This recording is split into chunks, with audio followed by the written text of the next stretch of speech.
Hello दोस्तों, तो कैसे हो आप सभी। आई होप आप सभी अच्छे हो। Welcome on my YouTube channel nursing life and education. जैसा कि मैंने पिछले वीडियोस में आपको बताया था कि मैं अगले वीडियोस में एक इम्पॉर्टेंट टॉपिक लेके आऊँगा जो इसके क्वेश्चंस बार बार पूछे गए यूनिवर्सिटी एग्ज़ाम में। तो मैं आज आपसे डिस्कस करूँगा mental health nursing and principles, उसके प्रिंसिपल्स। ठीक है। और जैसा कि मैंने पिछली क्लास में आपको बताया था कि क्लासिफिकेशन ऑफ मेंटल डिसऑर्डर्स, जिसके अंदर हमने क्या क्या पढ़ा था, जिसके अंदर हमने पढ़ा था कि इंडियन क्लासिफिकेशन पढ़ा था, DSM-4 क्लासिफिकेशन पढ़ा था, ICD-10 क्लासिफिकेशन पढ़ा था।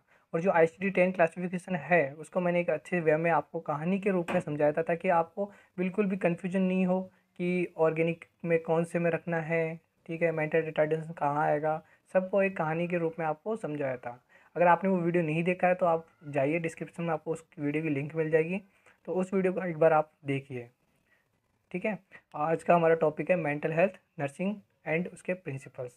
देखिए, मैं इस वीडियो में आपको बताऊंगा कि कौन कौन से क्वेश्चंस यूनिवर्सिटी में पूछे पूछे गए हैं, कब कब पूछे गए हैं, सारी चीज़ें मैं आपसे डिस्कस करूंगा इस वीडियो के माध्यम से। ठीक है, तो उनको एक बार अपन देख लेते हैं। बाकी फिर डिस्कस तो अपन को दो क्वेश्चन करना है क्योंकि वही क्वेश्चन बार बार पूछा गया है। फर्स्ट क्वेश्चन है define mental health and nursing, मतलब कि मेंटल हेल्थ जो नर्सिंग है उसको डिफाइन करना है। सेकंड क्वेश्चन पूछा है principles of mental health nursing. यही क्वेश्चन बार बार रिपीट हुआ है। 2013 में पूछा है, 18 में पूछा है, 21 में आया, 9 में आया और 8 में और 14, 12 और 16 में, मतलब कि इस बार आने के चांसेस बहुत ज़्यादा है। तो इस क्वेश्चन को पढ़ना बहुत ही ज़्यादा ज़रूरी है। ठीक है, मैं आपको बताऊंगा कि इसमें आपको लिखना कैसे है, पेपर में क्वेश्चन आ गया तो अपन कैसे परफॉर्म करना है उसको और एक अच्छे मार्क्स गेन कर सकते हैं अपन। ठीक है, 8 नंबर का क्वेश्चन आएगा, 8 नंबर अपन को कंप्लीट पूरे गेन करना है। ठीक है, फर्स्ट आएगा इसके अंदर मेंटल हेल्थ नर्सिंग। ठीक है, प्रिंसिपल्स देखना मैं कैसे लिख रखा हूँ वैसे ही आपको लिख के आना है। ठीक है, बाकी आपकी मर्जी, आप जैसा लिखना चाहो वैसा लिख सकते हो, बट अगर आपको अच्छे मार्क्स गेन करने हैं तो आप ये रूल फॉलो कीजिए। ठीक है, फर्स्ट है मेंटल हेल्थ नर्सिंग क्या है। देखिए, जो मेंटल हेल्थ नर्सिंग है इसके अंदर क्या होता है, जो WHO है उसने क्या बोला था कि मेंटल हेल्थ जो नर्सिंग है ये एक नर्सिंग की ब्रांच है। ठीक है, जो डील्स करती है, किससे डील्स करती है कि जो मेंटल इलनेस होती है उसको क्या करता है, प्रिवेंट करवाता है। ठीक है, पहले की होने से पहले बचा लो उसको। ठीक है, फिर प्रमोट मेंटल हेल्थ, जो मेंटल हेल्थ है उसको प्रमोट करना। प्रमोट कैसे, मतलब कि हेल्थ फैसिलिटीज़ को बढ़ाकर, ठीक है, लोगों तक अपनी फैसिलिटीज़ को पहुँचाकर। ठीक है, और restore the patient with mental illness, मतलब कि जो मेंटल इलनेस की जो पेशेंट है उनको रीस्टोर करना। रीस्टोर का मतलब होता है कि उनको ठीक करना। ठीक है, फिर आती है सेकंड डेफिनेशन है अमेरिकन साइकेट्रिक नर्स एसोसिएशन। ये दो डेफिनेशन आपको याद करनी है, दोनों लिख के आनी है, बड़ी सिंपल है। फर्स्ट वाली डेफिनेशन WHO ने दी थी, उसमें क्या बताया था, प्रिवेंशन करना है, प्रमोट करना है। और प्रमोट किसको करेंगे, हेल्थ को करेंगे। प्रिवेंट किसको करेंगे, मेंटल इलनेस को प्रिवेंट करना है। तीसरी है रीस्टोर करना है। रीस्टोर किसको करेंगे, जो पेशेंट्स जो मेंटल इलनेस से है उनको क्या करना है, ठीक करना है। सेकंड डेफिनेशन आती है अमेरिकन साइकेट्रिक नर्स एसोसिएशन के द्वारा। ठीक है, इसमें क्या है, जो psychiatric nurse is the expert. देखिए, इसके अंदर क्या होता है, जैसे कि इसको आप ऐसे एज्यूम कीजिए आपने मेंटल हॉस्पिटल के अंदर ड्यूटी की थी। ठीक है, साइकेट्रिक हॉस्पिटल में जो ड्यूटी की थी ना उसको एज्यूम करना है। वहाँ पे अपन लोग क्या क्या करते हैं, वहाँ पे अपन MSc करते हैं, मेंटल स्टेटस एग्जामिनेशन करते हैं, तो वो लिखना है इसमें। ठीक है, साथ ही हम क्या करते हैं, क्राइसिस इंटरवेंशन करते हैं, लोगों को देखते हैं, सुनते हैं, उनके साथ क्या क्या हुआ सब कुछ उनसे असेसमेंट करता है। ठीक है, एडमिनिस्ट्रेट साइकोट्रॉपिक, मतलब कि उनके अंदर क्या होती है, ड्रग एडमिनिस्ट्रेट करता है।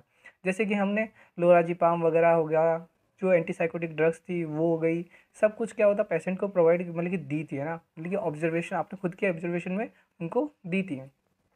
ठीक है, मतलब कि आप एक ऐसी नर्स जो ड्रग एडमिनिस्ट्रेशन कर सके। ठीक है, ओरल दे सकती है उसको, IM दे सकती है, IV दे सकते हैं अपन। ठीक है, थेरेपीज, मतलब कि जैसे कि बिहेवियर थेरेपी हो गया, कॉग्निटिव बिहेवियर थेरेपी हो गया, फैमिली थेरेपी हो गया। ठीक है, तो ये थेरेपीज प्रोवाइड कर सके तो उसको बोलेंगे अपन नर्स। एंड पेशेंट असेसमेंट, और पेशेंट का असेसमेंट कर सके। असेसमेंट का मतलब होता है उसका डाटा कलेक्शन। डाटा कलेक्शन बोले तो सब्जेक्टिव डाटा और ऑब्जेक्टिव डाटा कलेक्ट कर सके। ठीक है, फिर आता है साइकेट्रिक नर्स। देखिए, जो साइकेट्रिक नर्स होती है वो क्या वर्क करती है, जो साइकेट्रिक नर्स होती है उसका काम ये रहता है कि जो भी इलनेस पेशेंट है उनको मेंटेन करना, मतलब कि उनकी जो इलनेस या जो बीमारी की जो कंडीशन है उसको क्या करना है, ठीक करना है, मेंटेन करना है। और जो उनकी जो डेली लाइफ है उसको क्या करना है, प्रोडक्टिव बनाना है। ठीक है, देन आते हैं प्रिंसिपल्स। जैसे कि मैंने प्रिंसिपल्स को यहाँ पे शो किया है ना, वैसे आपको है ना मतलब कि एग्जाम में लिख के आना है प्रिंसिपल्स। 12 प्रिंसिपल्स है, ठीक है। बीच के अंदर आपको लिखना है, मतलब कि सेंटर में लिखना है आपको प्रिंसिपल्स ऑफ साइकेट्रिक नर्सिंग या मेंटल हेल्थ नर्सिंग, ठीक है। इतना करने के बाद में जो 12 प्रिंसिपल्स है उनको आपको ऐसे मतलब कि ऐसे परफॉर्म करना है, ऐसे परफॉर्म करो। देखिए मेरी बात सुनो, जो पेपर कॉपी चेक होती है ना, वो ओनली फॉर 5 to 6 मिनट के अंदर एक कॉपी चेक करना होता है एग्जामिनर को, वो इतना ही टाइम लेता है, ज़्यादा लेता भी नहीं है, ठीक है। तो 5 से 6 मिनट के अंदर आप ऐसे शो करो ना कि जो आपको याद है, ठीक है। तो उन्हीं को इस फॉर्म में लिखोगे ना, तो उसका ध्यान क्या होगा, आपकी तरफ आकर्षित होगा। क्या होगा, आपकी तरफ आकर्षित होगा, ठीक है। उसको लगेगा यार बच्चे ने अच्छी मेहनत की है यार, उसको पूरे पूरे पॉइंट याद है, प्रिंसिपल सारे याद है, ठीक है। इनका डिस्क्रिप्शन मैं आपको बताऊंगा, ठीक है। बट आपको फर्स्ट प्रायोरिटी पे इन प्रिंसिपल्स को याद रखना है, ठीक है। कौन कौन से प्रिंसिपल्स हैं उनको याद करना है, ठीक है। फिर ये उनका एक्सप्लेनेशन है कि भाई जैसे कि मैं बताऊंगा आपको, ठीक है। फर्स्ट है प्रिंसिपल्स ऑफ साइकेट्रिक नर्सिंग, मतलब कि क्या क्या, पहले इसका इंट्रोडक्शन लिखना है अपन को। क्या है इंट्रोडक्शन, इफेक्टिव जो मेंटल हेल्थ नर्सिंग होती है ना, वो इन्वॉल्व करती है, किससे होती है, involves the practice of the following principles. मतलब कि देखिए इनकी क्या होती है, जो ये प्रिंसिपल्स हैं इनको क्या करना पड़ेगा, बार बार प्रैक्टिस में लाना पड़ेगा, ठीक है। Realisation of the which the knowledge of psychology is the immense help करती है। मतलब कि जो ये क्या करती है, अत्यधिक हेल्प करती है, किसकी हेल्प करेगी, पेशेंट्स की हेल्प करेगी। रियलाइजेशन, हमें पता चलेगा कि पेशेंट को क्या बीमारी है, कब पता चलेगा, जब हमारी क्या होगी, प्रैक्टिस होगी। बार बार इन रूल रेगुलेशंस का अपन फॉलो करेंगे तो हमारी क्या होगी, इन पे प्रैक्टिस हो जाएगी, पकड़ हो जाएगी अच्छे से, तो अपन क्या कर पाएंगे, इन पे वर्क कर पाएंगे, ठीक है। प्रिंसिपल्स का मतलब होता है कि एथिक्स, ठीक है। मतलब कि कौन कौन से एथिक्स है जो हमें हॉस्पिटल के अंदर यूज करने हैं एक पेशेंट को ट्रीट करते समय, ठीक है। तो फर्स्ट प्रिंसिपल है accept the client exactly as he और सी, मतलब कि जैसा हमारे पास पेशेंट आए उसको वैसा का वैसा एक्सेप्ट करना है। नॉन जजमेंटल होनी चाहिए, अपन क्या होनी चाहिए, नॉन जजमेंटल। मतलब कि ये रूरल एरिया से, ये अर्बन एरिया से, ऐसे नॉन जजमेंट करना है, ठीक है। ये गरीब है, ये अमीर है तो इसकी अच्छी केयर करना है, ये नहीं करना चाहिए अपन को। मतलब कि क्लाइंट को क्लाइंट समझना चाहिए, ठीक है। नॉन पनिश्ड एटीट्यूड, हमारा जो एटीट्यूड होना चाहिए वो नॉन पनिश्ड होना चाहिए। नॉन पनिश्ड का मतलब कि दंडनीय होना चाहिए, दंडनीय नहीं होना चाहिए। कैसे, जैसे कि उसने कुछ कर दिया, कोई एक्टिविटी कर दी, तो हमें अपने पेशेंस रखना चाहिए कि इसको एक एज ए क्लाइंट, ठीक है, एज ए पेशेंट, भाई पेशेंट है तभी तो आपके पास आया ना, ठीक है। अगर ये इसकी मेंटल स्टेटस ठीक होता तो आपके पास आता ही क्यों। ये समझना है कि इसका मेंटल स्टेटस क्या खराब है, ठीक है, कैसे भी समझना है आपको, ठीक है। तो पेशेंट को इसके अंदर है ना मतलब कि डांटना फटकारना नहीं है, ओके। फिर आता है use self understanding as a therapeutic tools, अपने आप को तरह कि हमें जो सेल्फ अंडरस्टैंडिंग है इसको एज ए टूल्स यूज करना है, थेराप्यूटिक टूल्स के रूप में यूज करना है। और जो पेशेंट है उसको क्योर करना है। क्योर कैसे करेंगे, हम अपना जो पास्ट एक्सपीरियंस है उसको इमोशनली उसको बताएंगे कि ऐसे ऐसे पेशेंट आया था हमने, और अपनी जो फीलिंग्स है उसके साथ शेयर करनी है, ठीक है। साथ ही मैं बताऊंगा इसके अंदर जो थर्ड प्रिंसिपल है, use consistency behaviour to contribute to the client security. मतलब कि क्या होता है कंसिस्टेंसी का मतलब, तो एक जैसा बिहेव रखना है, ठीक है। मतलब कि अकॉर्डिंग टू, मतलब कि जो क्लाइंट है उसके अकॉर्डिंग अपन को बिहेव चेंज नहीं करना है, ठीक है। Behaviour to the contribute to the client security, और जो पेशेंट है, क्लाइंट है हमारा, उसको सिक्योर करना है कि उसको एक क्या होना चाहिए, प्रोटेक्शन फील होना चाहिए, ताकि वो अपनी जो फीलिंग्स है वो हमसे शेयर कर सकें, ठीक है। ये तभी होगा जब हम उससे क्या करेंगे, अच्छे से बात करेंगे, ठीक है। कंसिस्टेंसी रखेंगे, मतलब कि एक जैसा बिहेव रखेंगे, ठीक है। जैसा वो उसने कुछ गाली गलौज की तो आप अग्रेसिव नहीं हो, ठीक है, आपको अच्छे से प्यार से बात करनी है उससे, ठीक है। ये सब कुछ इसके अंदर दिया हुआ है कि give reassurance in acceptable and suitable manner, मतलब कि जो हमारा पेशेंट है उसको रीएश्योरेंस करना है, मतलब कि जो उसकी वास्तविक जो कंडीशन है उससे रीएश्योरेंस करना है, ठीक है। और उसको एक सूटेबल मैनर में बताना सारी चीज़ें, ठीक है। उसको कोई फॉल्स गलत इन्फॉर्मेशन हमें नहीं देनी है, ठीक है। और ना ही कोई गलत होप उसके अंदर जनरेट करनी है, ठीक है। फिर आता है change the clients behaviour by the emotional experience rather than rational interpretation. देखिए इसके अंदर क्या होता है कि जो हमारा जो पेशेंट है ना, जो उसका वो जो फॉल्टी बिहेवियर है, तो उसको ठीक करने के लिए हमें किसका यूज करना चाहिए, इमोशनली जो हमारा जो एक्सपीरियंस है उसका यूज करना चाहिए। मतलब कि जो हमारा इमोशनली जो बिहेवियर है उसका यूज करना चाहिए, ना कि अपन डायरेक्ट उसको बोल दे कि तेरे को ये डिजीज़ है, ठीक है। तो वो मतलब कि पहले से एनजाइटी की कंडीशन में था और ज़्यादा एनजाइटी उसको फील होगी, ठीक है। और हमें उसको क्या करना चाहिए, रोल प्ले करके दिखाना चाहिए। जो रोल प्ले करके हम चीज़ें समझाते हैं ना पेशेंट को, वो एक अच्छे से अच्छे मैनर में उसको समझ में आती है। सबसे बेस्ट टूल है एक पेशेंट को समझाने का, ठीक है। फिर आता है avoid unnecessary increase in clients anxiety. मतलब कि जो भी क्लाइंट की, जो हमारे जो पेशेंट है, उसकी अननेसेसरी जो एंजाइटी बढ़ रखी है ना, उसको और नहीं बढ़ाना अपन को, ठीक है।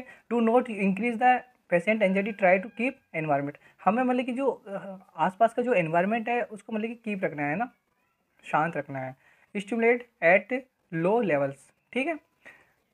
काम योर सेल्फ डाउन एंड, मतलब कि एक शांत सा वातावरण रखना है ताकि उसकी जो एंजाइटी है वो इंक्रीज नहीं हो, ठीक है। फिर use objective observations to understand client behaviour. मतलब कि देखिए इसमें क्या होता है कि हमें ना बार बार में जाके उस पेशेंट को परेशान नहीं करना है फर्स्ट तो, ठीक है। भाई तुझे कैसा फील हो रहा है, क्या हो रहा है तेरे साथ, ऐसा नहीं करना है। अपन को उसको ऑब्जर्व करना है, ठीक है। क्योंकि उसकी जो रियल जो डिजीज़ की जो कंडीशंस है ना, वो हमें तभी पता चलेगी जब हम उसको ऑब्जर्व करेंगे, ठीक है। हम उससे पूछते हैं तो वो कुछ और भी बता सकता है, ठीक है।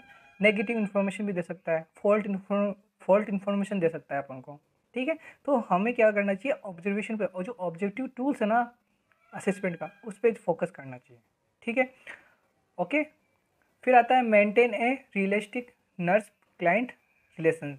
देखिए जो एक नर्स और जो पेशेंट होता है ना, उसके बीच में क्या रियलिस्टिक एक बॉन्ड होना चाहिए, ठीक है। एक रिलेशनशिप होना चाहिए जिसके अंदर ट्रस्टिंग होना चाहिए दोनों के बीच में, प्रोफेशनल बॉन्डिंग्स होनी चाहिए, ठीक है। थेराप्यूटिक नेचर होना चाहिए, ठीक है। मतलब कि एक जो पेशेंट होता है, पेशेंट और जो नर्स का रिलेशनशिप होता है ना, उसके ऊपर मेंटेन करके रखना है उसको। फिर होता है avoid physical and verbal focus as much as possible, ठीक है। मतलब कि हमें इस चीज़ को अवॉइड करना है, फिजिकल और वर्बल फोर्सेस, ठीक है। फिजिकल और वर्बल फोर्सेस का मतलब होता है जैसे कि अगर पेशेंट कुछ गलतियां कर भी रहा है ना, कुछ नेगेटिव एक्टिविटीज़ कर भी रहा है ना, तो हमें गुस्सा नहीं होना है फर्स्ट तो, ठीक है। गुस्सा नहीं होना है, कोई फिजिकली एक्टिविटी नहीं करनी है, उसको मारना पीटना नहीं है, ठीक है। पहले क्या होता था कि कोई पेशेंट अगर उसका कहना नहीं मान रहा है या मेडिसिन नहीं ले रहा है, तो जो उसको ऑब्जर्वेशन में रखा जाता था, तो जो ऑब्जर्वर होता है ना, तो वो उसको मार भी देता था, पीट भी देता था, क्यों नहीं खा रहा तू, क्यों नहीं ले रहा है ना। वो सारी चीज़ें इसके अंदर देखता था, ठीक है। मैं कर सकता था वो, बट अपन को क्या करना है, जो पेशेंट है उसको मारना नहीं है, पीटना नहीं है, ये चीज़ें ध्यान रखनी है अपन को, ठीक है। अगर अपन ऐसा करते हैं ना, तो उसकी क्या होता है, जो एंजाइटी है वो इंक्रीज हो जाएगी, ठीक है। जो उसका सेल्फ स्टीम था वो क्या हो जाएगा, डिक्रीज हो जाएगा, ठीक है। ये नहीं करना अपन को। जो trusting relationship does not develop, जो हमने आईपीआर मेंटेन किया था ना, पेशेंट और जो नर्सिंग स्टाफ है उसने जो अपना आईपीआर मेंटेन किया था ना, वो सारा जो काम किया था ना, उससे सारी मेहनत है ना वो बेकार हो जाएगी अगर ऐसा अपन कोई बिहेव शो करते हैं तो। फिर आता है provide nursing care to the patient as a person not of the control of symptoms. मतलब कि हमें है ना, मतलब कि सिम्टम्स पे तो वर्क करना ही है, सिम्टम्स के साथ साथ हमें वर्क करना है उसकी जो पर्सनली करना है, ठीक है। एज ए जो पेशेंट है उसको एक पर्सन मानना है, ठीक है। और उसका जो होलिस्टिक डेवलपमेंट को देखना है, होलिस्टिक केयर प्रोवाइड करनी है, होलिस्टिक अप्रोच पे वर्क करना है अपन को, ठीक है। एज ए सिम्टम्स पे ही वर्क नहीं करना है अपन को, ठीक है। फिर आता है give all explanations of procedure and the routine according to the client's level of understanding. देखिए मैं बताऊँ क्या होता है इसके अंदर। मतलब कि जो हमारा जो पेशेंट है ना, जो भी कोई भी प्रोसीजर उस पर अप्लाई कर रहे हैं, जैसे कि ईसीटी हो गया, ठीक है। साइकेट्रिक हॉस्पिटल में अपन ईसीटी करते हैं, ठीक है। कोई थेरेपीज उसको प्रोवाइड कर रहे हैं, ठीक है। तो ये जो प्रोवाइड करते हैं तो उसको अपन को मतलब कि एक्सप्लेन करना चाहिए पहले पेशेंट को, ठीक है। आज हम आपके साथ ये प्रोसीजर अप्लाई करेंगे, तो आप इसमें थोड़ा हमारा साथ देना, ठीक है। ये आपके उसको फ़ायदे बताएंगे, अगर आप साथ देते हो तो आपकी जो डिजीज कंडीशन है उसमें क्या हो जाएगी, रिलीफ मिलेगा, आपको आराम मिलेगा, ठीक है। और ये क्या बोल रहे हैं, अंडरस्टैंडिंग लेवल, मतलब कि जो पेशेंट जो क्लाइंट है हमारा, उसका अंडरस्टैंडिंग लेवल चेक करके ही हमें उसको समझाना चाहिए। ऐसे नहीं कि उसका अंडरस्टैंडिंग लेवल तो लो है और अपन उसको बड़ी बड़ी बातें बता रहे हैं, है ना, बहुत ज़्यादा ज्ञान दे रहे हैं उसको, बट उसको उसके किसी काम का नहीं रहेगा, वेस्ट ऑफ टाइम रहेगा वो एक तरीके से, ठीक है। तो अपन को उसकी अंडरस्टैंडिंग लेवल को देखते हुए ही उसको समझाना है, ठीक है। इसको एग्जांपल से समझ सकते हैं। एग्जांपल जैसे कि मेंटल रिटार्डेशन का जो पेशेंट होते हैं बिलो 70, ठीक है, उनका आईक्यू लेवल रहता है। अगर माइल्ड है तो वो क्या, जैसे उसको ड्रेसिंग सेंस का पता रहेगा, ठीक है। अगर वो सीवियर कंडीशन में है तो उसको ना तो ड्रेसिंग सेंस का पता रहेगा, नहीं उसको खाने का पता रहेगा। अगर आप उसको समझाएंगे कि सिर्फ खाना चाहिए, कपड़े पहनना चाहिए, तो उसको कोई समझ में नहीं आएगा। इसके बजाय हम जो उसके अटेंडर्स हैं उनको समझाएं कि आप इसको है ना खाना, इसको मतलब कि एक नीड है, ठीक है, जो आप पे अब ये आश्रित रहेगा, तो आप इसको है ना मतलब कि डिपेंडेंट रहेगा आपके ऊपर, तो इसको आप खाना हुआ, कपड़े हुए, आपको करना है, ना कि पेशेंट को समझाना है आपको। ये चीज़ें ध्यान रखनी है, ठीक है। Manage procedures many procedures are modify but basic principles remaining unchanged. मतलब कि हमें है ना मतलब कि नए प्रोसीजर ऐड करना चाहिए, ठीक है, लेकिन जो हमारे जो बेसिक प्रिंसिपल्स होते हैं ना वो वैसे के वैसे रहने चाहिए। जैसे कि हैंड वॉशिंग का है, कोई भी प्रोसीजर करते हैं तो हैंड वॉशिंग रखना है, ठीक है। आप कोई नए प्रोसीजर ऐड कर रहे हो, लेकिन जो बेसिक प्रिंसिपल्स है ना, जैसे कोई भी हॉस्पिटल के अंदर अपन वर्क करते हैं ना, किसी को मेडिसिन दी है, ठीक है, तो हमें बिफोर प्रोसीजर हैंड वॉशिंग करना है and after procedure hand washing करना है। तो ये क्या होता है, बेसिक प्रिंसिपल्स, तो इनको कभी भी नहीं छोड़ना चाहिए अपन को, ठीक है। जैसे कि फॉर एग्जांपल इसके अकॉर्डिंग प्रोवाइडिंग कंफर्टेबल हो गया, प्रोवाइडिंग वार्म हो गई, ठीक है, ये सारी चीज़ें उसको है ना प्रोवाइड करवानी है, ठीक है, ताकि उस जो पेशेंट है ना उसका क्या होगा, जो कॉन्फिडेंस है ना वो इंक्रीज होगा, ठीक है। ओके गाइज, तो आप तो ये तो प्रिंसिपल्स हो ही गए, साथ में आपको है ना मैंने जैसे बताया ना, ये इसको थोड़ा अच्छे से समझना। देखिए मैं वापस से एक्सप्लेन कर देता हूँ, सारे जो प्रिंसिपल्स हैं ना जो अपन ने अभी तक पढ़े हैं। Accept the client exactly as he और सी, लेकिन जैसे हमारे पास जैसा पेशेंट आया उसको वैसे ही हमको अपन को क्या करना है, एक्सेप्ट करना है, ठीक है। नॉन जजमेंटल होना है उसके अकॉर्डिंग, और ना ही कोई उसको पनिश करना है, ठीक है। Use self understanding as a therapeutic tools, अपने आप को एक सेल्फ अंडरस्टैंडिंग टूल समझना चाहिए, मतलब कि अब जो हमारी जो समझ है उसको एक थेराप्यूटिक टूल के रूप में यूज करना है उसका, ठीक है।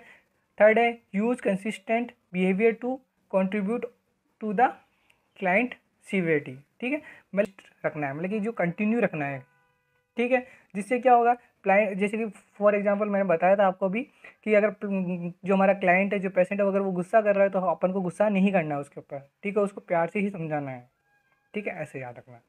फिर give reassurance in the acceptable and suitable manner, ठीक है, मतलब कि रीएश्योरेंस करना है उसको, ठीक है, मतलब कि एक्सेप्टेबल मैनर में एंड सूटेबल मैनर में उसको प्रोवाइड करना है, मतलब कि जो भी इन्फॉर्मेशन है उसके रिगार्डिंग डिजीज़ के कंडीशन वो हमें एग्जैक्टली उसको बतानी है।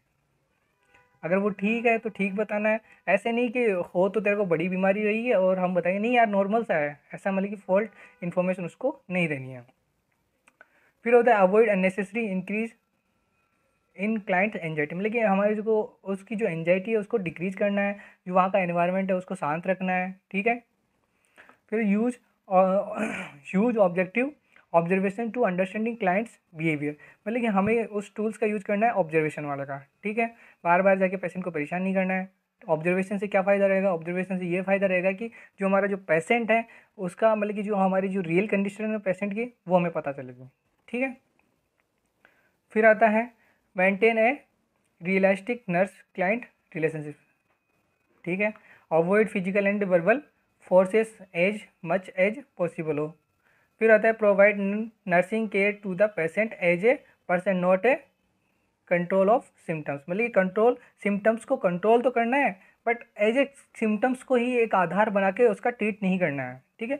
क्लाइंट को एक पर्सन समझना है, हर एक पेशेंट की अपनी खुद की एक फीलिंग्स होती है, ठीक है।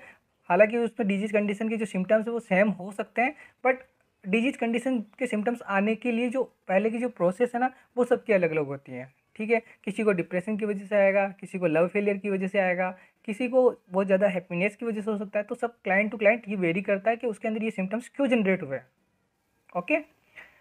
फिर आता है गिव ऑल एक्सप्लेनेशन, मतलब कि कोई भी प्रोसीजर अपन को अप्लाई करना है वो उसको पहले ही समझाना है कि हम आपके साथ ये प्रोसीजर करेंगे, उसके साथ उसको बताना है, और उसके जो क्लाइंट के साथ जो अटेंडर है उनको बताना है, ठीक है। साथ ही जो क्लाइंट की जो अंडरस्टैंडिंग जो लेवल है उसके अकॉर्डिंग उसको समझाना है। Many procedures are the modify but basic principles remain, मतलब कि हमें प्रोसीजर जो भी हो उसको मॉडिफाई करते हैं, लेकिन जो हमारे जो बेसिक प्रिंसिपल्स है, बेसिक जो प्रोसीजर है उनको नहीं छोड़ना है। जैसे मैंने हैंड वॉशिंग वाला बताया वो अपन को याद रखना है, ठीक है। फिर है client the change the client behaviour by emotionally experience rather than rational interpretation, ठीक है, मतलब कि जो हमारा जो चेंज करना है क्लाइंट का बिहेवियर, तो हमें उसको इमोशनली करना चाहिए, ना कि जो एग्जिट जो डिजीज़ है उसको डायरेक्ट बता दी। डायरेक्ट बताएंगे तो उसका क्या होगा, एंजाइटी लेवल बढ़ जाएगा, उसको डिप्रेशन में चला जाएगा। ठीक है, कोई सी भी कंडीशन जनरेट हो सकती है। तो आई होप आपको ये प्रिंसिपल्स और जो ये नर्सिंग मेंटल हेल्थ नर्सिंग है इसकी डेफिनेशन आपको समझ में आई होगी। दो लोगों ने दी थी, एक तो WHO ने, एक अमेरिकन साइकेट्रिक नर्सिंग एसोसिएशन ने दी थी। ठीक है, आई होप आपको समझ में आया होगा आज का सेशन। ठीक है गाइस, तो जुड़े रहे। अगर किसी ने सब्सक्राइब नहीं किया तो वो सब्सक्राइब कीजिए चैनल को और बेल आइकन को दबाइए, ताकि आपको जो भी इन्फॉर्मेटिव वीडियोज़ है उनकी नोटिफिकेशन आपको मिलती रहे। ठीक है, वीडियोज़ को लाइक कीजिए और लोगों तक पहुँचाइए, जहाँ पर जिन स्टूडेंट्स को वास्तव में नीड होती है उनको उन तक पहुँचाइए। ठीक है, अगली अपकमिंग जो वीडियोज़ हमारी रहेगी वो रहेगी डिफेंस मैकेनिज्म। ठीक है, डिफेंस मैकेनिज्म फर्स्ट ईयर का भी टॉपिक है, सेकेंडरी के अंदर अपन पढ़ते हैं और थर्ड ईयर के अंदर भी अपने बार बार क्वेश्चंस पूछे जाते हैं। ठीक है, क्या क्वेश्चन पूछा जाता है वो सारी चीज़ें मैं आपसे डिस्कस करूंगा, कितने क्वेश्चन आ गए वो सब कुछ बताऊंगा आपको।